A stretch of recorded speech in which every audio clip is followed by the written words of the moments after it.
క్రైస్తలో ప్రభునందు ప్రియ సహోదరి సహోదరులారా, యేసుక్రీస్తు నామంలో మీకు శుభాలు తెలియజేస్తున్నాను. అందరు బాగున్నారు కదా?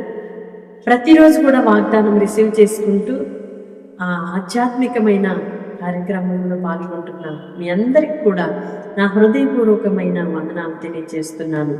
దేవుడు మిమ్మల్ని ఆదరిస్తూ ధైర్యపరుస్తున్నారని మీరు మాకు తెలియజేస్తున్న మాటను బట్టి సంతోషిస్తున్నాం. ప్రభువుకి మహిమ చెల్లిస్తున్నాం. ఆయన కృప మీకు సమృద్ధిగా కలుగునుగాక. ఈ దిన వాక్యం మనం చదువుకున్నాం. కీర్తనల గ్రంథం 18వ అధ్యాయం 16వ వచనం. ఉన్నత స్థలము నుండి చెయ్యి చాపి ఆయన నన్ను పట్టుకొనెను. ఆమె ఉన్నత స్థలము నుండి చెయ్యి చాపి ఆయన నన్ను పట్టుకొనెను. దేవుడు మనలను పట్టుకొని నడిపించువాడై ఉన్నాడు.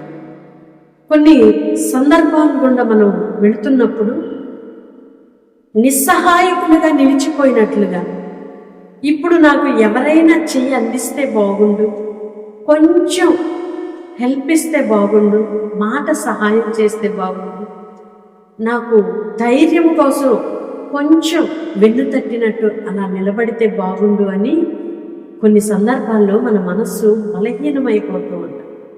అయితే మనం అనుకున్న సమయంలో మనం అనుకున్న మనుషుల ద్వారా సహాయమైన ఆదరణ అయినా కలగకపోవచ్చేమో, కానీ నా దేవుడు ఆయన ఉన్నత స్థలము నుండి చెయ్యి చాపి నీవున్న దీన స్థితిలో, బలహీన స్థితిలో, నీ ఒంటరి స్థితిలో, నీ భయము ఆందోళనకరమైన పరిస్థితుల్లో ఎవరో చేతి కోసం నువ్వు ఎదురు చూస్తున్నప్పటికీ కూడా నా దేవుడు తన చెయ్యి చాచి నిన్ను పట్టుకొనిన విధము, నిన్ను లేవనెత్తిన వైనం ఒకసారి జ్ఞాపకం చేసుకుంటే నిజంగా ఎంతో కృతజ్ఞత హృదయము మనకి కలుగుతుంది. మా జీవితాల్లో కూడా ఎన్నో పరిస్థితుల్లో దేవుని ఉన్నత హస్తము అలాగున లేవనెత్తిన అనుభవాలు. అవునండి, మనం మానవ మాతృలుగా, మానవ నైజం, మనుషులను ఆధారం చేసుకుంటాం. గొప్పవారి వైపు కన్నులెత్తుతాం.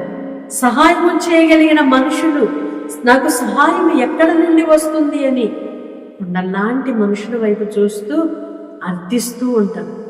కొంచెం నాకు సపోర్ట్ చేయరాదు, కొంచెం నా ఫ్యామిలీకి కొంచెం ఊరటని ఇవ్వడానికి హెల్ప్ ఇవ్వరాదు అన్నట్లుగా మనుషుల వైపు అర్థిస్తూ అరుణ చాచుచు ఎదురు చూసే సందర్భాలు ఎన్నో.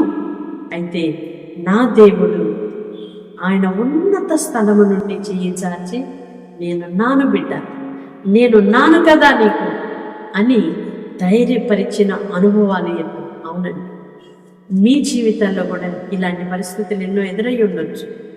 దేవుడు ఖచ్చితంగా తప్పకుండా ఆయన ఉన్నత స్థలము నుండి చెయ్యి చాచి నిన్ను ఆదరించిన పరిస్థితులు కూడా నీవు జ్ఞాపకం చేసుకో. ఒకవేళ నిస్సహాయుడుగా పడి ఉన్నావా, ఇప్పుడు నిస్సహాయకురాలుగా నీవు నిలిచి ఉన్నావా, మనుషుల వైపు చూసి సిగ్గుతో అవమానముతో పడి ఉన్నావా, భయపడొద్దు. నా దేవుడు తన ఉన్నత స్థలము నుండి చెయ్యి చాచి నిన్ను ఆదుకోబోతున్నాడు, నిన్ను లేవనెత్తబోతున్నాడు, నిన్ను నిలవబెట్టబోతున్నాడు, నీకు సహాయం ఇవ్వబోతున్నాడు. ఎక్కడైతే నీవు కృంగిపోయి ఉన్నావు, ఎక్కడైతే హీన స్థితిలో పడిపోయి ఉన్నావో, ఇక నా బ్రతుకు ఇంతేలే అని వేదన చెందుతున్నావు, అక్కడ నుండే ఆయన నిన్ను ఆశీర్వదించటం ప్రారంభించబోతున్నాడు. ఆమె విశ్వసిస్తే ఆమె చెప్తామా? నిశ్చయముగా దేవుని కరుణా హస్తము మీకు తోడుగా ఉండి మిమ్ములను నడిపించునుగాక, ఆదుకొనుగాక.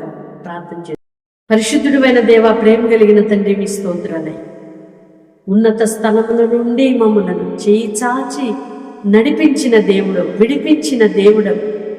అనేక సార్లు నిస్సహాయకులుగా మేము పడి ఉన్నాం, మీరు మమ్మలను విడవలేదయ్యా. ఉన్నత స్థలము నుండి ఉన్నతమైన సహాయం ఇచ్చారు. మేము కోరుకునేది భూ సంబంధమైనవిగా, కొంచెముగా, చాలా చిన్నవిగా కోరుకొని అర్థించినప్పటికీ ఉన్నతముగా మీ హస్తమును చాపారయ్యా, ఉన్నతముగా మమ్మలను లేవనెత్తారయ్యా, ఉన్నతమైన మీ సహాయమును మాకిచ్చారయ్యా. ఎందరైతే బిడ్డలు ప్రార్థనలు ఏకీభవిస్తున్నారు, నిస్సహాయకులుగా బలహీనులుగా పడి ఉన్నారు, అయ్యా ఇదిగో ఇప్పుడే మీ సహాయము కలిగిన హస్తమును చాపి, మీ ఉన్నత హస్తమును, బలమైన హస్తమును చాపి లేవనెత్తుమని వేడుకుంటున్నాం, కృపచూపమని వేడుకుంటున్నాం, మీ సహాయమును అనుగ్రహించుమని వేడుకుంటున్నామయ్యా. మీరే కరుణించి కృపచూపి నిశ్చయముగా నీ పిల్లల తలలో పైకెత్తుమని యేసయ్య నామములో ప్రార్థిస్తున్నాను తండ్రి. ఆమేన్. దేవుని ఉన్నతమైన సహాయము, కృప మీకు కలుగునుగాక. Amen. God bless you all. Praise.